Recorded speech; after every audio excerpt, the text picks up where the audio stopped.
This is Tabaco National High School, the largest secondary school in the Bicol region, where the renowned perfect cone Mount Mayon lies in the heart of Albay, Philippines, supposedly a school home for 13,396 students and over 500 teaching and non-teaching staff.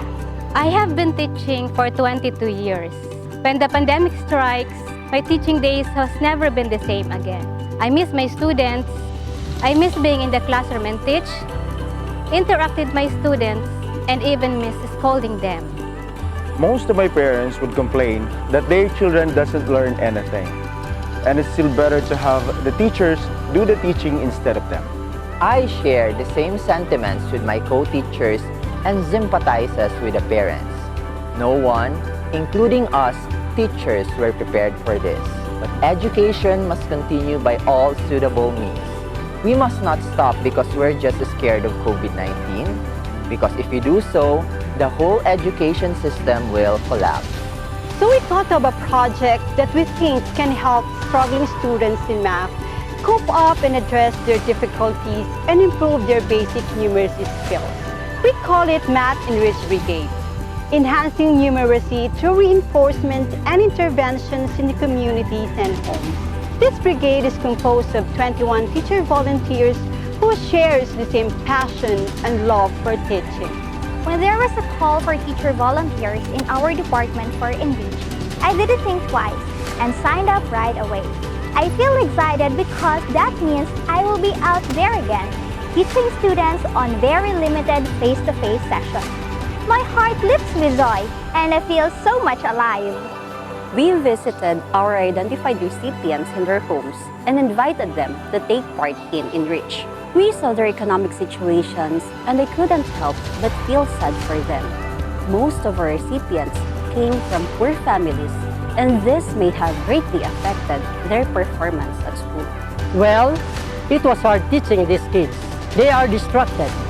They tend to forget the lesson quickly. They need reinforcement every now and then.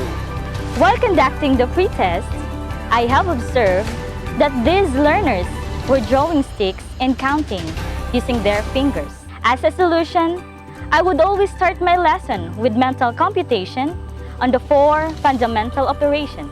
Now, I am happy to share with you that my learners have improved in mental computation with speed and accuracy.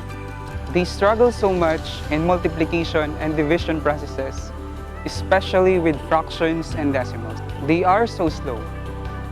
And yeah, honestly, at some point I complained. But Ma'am Kiel said, that's what we came here for. Not for the fast learners, but for them. It will be my greatest achievement if they will progress. However small, it's still a progress, and that should be celebrated. We have created learning plans and materials that covers the basic operations on rule numbers, fractions, and decimal, because from my experience, these are the basic numeracy skills that were oftentimes neglected.